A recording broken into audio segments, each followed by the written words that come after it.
What's going on, YouTube? This is the SG1 Sports SEC Football channel, and in today's video, we're going to give you the top 10 players for the Auburn Tigers in 2019 as we try to project ahead. I think this team has a chance to have the best defensive line in all of college football.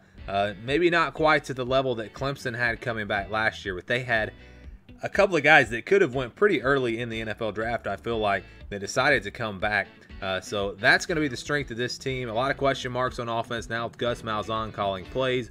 What will it look like, and where will the stars emerge on that side of the ball? Well, we're going to give you our top 10 players, starting with number 10. And we're going to go with Daniel Thomas, safety for this Auburn team. Last year had 74 tackles. That's a lot of tackles for a safety. That's pretty good for a linebacker. Had a couple of interceptions, forced 2 fumbles, and also had a fumble recovery. So he was making plays, forcing turnovers, and just doing a great job there in the secondary. He's more of a tackler than a cover guy, I guess you would say, but just had a great season for them last year, and I look for him to be one of the leaders there in the secondary. This defense overall, on the defensive line in the secondary, is going to be very, very good.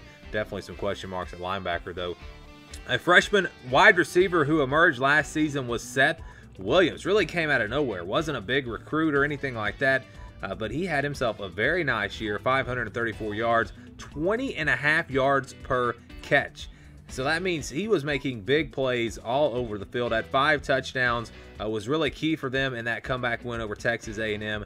And I think he might be their go-to guy. They lost Darius Slayton and Ryan Davis, so maybe Seth Williams becomes the go-to guy at receiver. At number 8, we go to the running back position. JaTarvious Whitlow had a pretty good season last year. 787 yards rushing, 173 yards receiving. He did a nice job helping out in the pass game as well. 8 total touchdowns.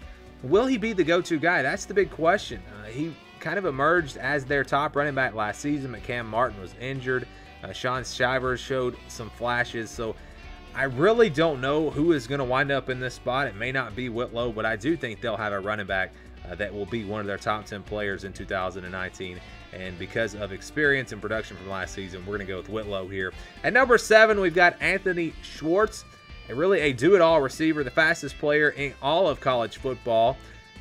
Or at least that's an article that I saw had him as the fastest player in all of college football. He has world-class speed. 211 yards rushing last year, 357 yards receiving. I think they continue to use him in a variety of ways. He becomes a big-time playmaker for them. Maybe not the go-to receiver that Seth Williams could be, but just because of his versatility, I think he will mean a lot to this offense.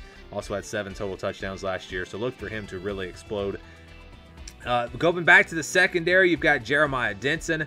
Last season, 64 tackles, 4 tackles for loss, a couple of interceptions. He had a very solid year for this defense, and we talked about it earlier. It's the secondary. They are going to be really good. A lot of speed there as well. Dinson, a very fast player. The secondary and the defensive line, those two combinations might be the best in the country, but the linebacker position will definitely be an area of concern for them on that side of the ball. But it's definitely something interesting to watch as we have Jeremiah Dinson here at number 6. We go back to the defensive line now, or actually for the first time we go to the defensive line, to Marlon Davidson. Had a great year as a true freshman, backed that up with a pretty solid year last year as well. 46 tackles, 4.5 tackles for loss, 2.5 sacks. Can really play on the inside and outside on the defensive line, a very versatile player. He will surprise you with his athleticism, good at stopping the run and getting after the quarterback. I think he also has a chance to be an NFL player one day. Wasn't really talked about with the other 2 guys as much, but I think he has that potential. At number 4, we have Prince Tega Wanogho. He was a 2-year starter for this offense, was first team SEC according to Pro Football Focus. Another guy that was talked about that could leave this team early and go to the NFL. They're going to have 5 red shirt seniors on this offensive line that could all potentially be starting for them. Don't know how some of these position battles will shake out. But this is going to be probably the most experienced offensive line in the country. Maybe not the most talented, but he is definitely the leader for them on that offensive line. And how about Javaris Davis? He was actually listed as the 2nd fastest player in all of college football. Just a great cornerback. 41 tackles for them last year. 2 interceptions, broke up 8 passes as well. And again, the speed that they have in the secondary, it is elite. And you have 3 guys in the top 10 players that are all in the secondary.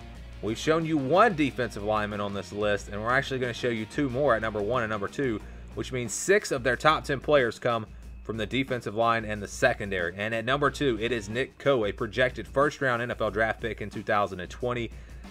26 tackles last year, 13.5 tackles for loss, 7 sacks. He is an elite pass rusher on the defensive end.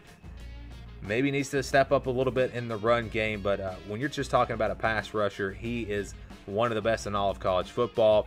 I think he will be their 2nd best player in 2019. And like I said, he is a guy that's projected to go in the first round of the NFL draft, a long ways away from 2020, but he is that kind of talent.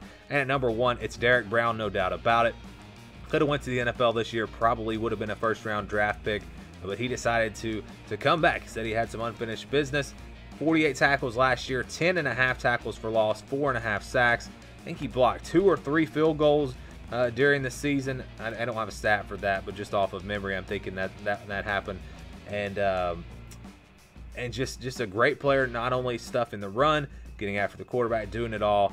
He is an elite defensive lineman, and I think he's the best player on this Auburn team as they head into 2019. What do you guys think? Do you disagree with any of these player rankings? Let me know down in the comments below.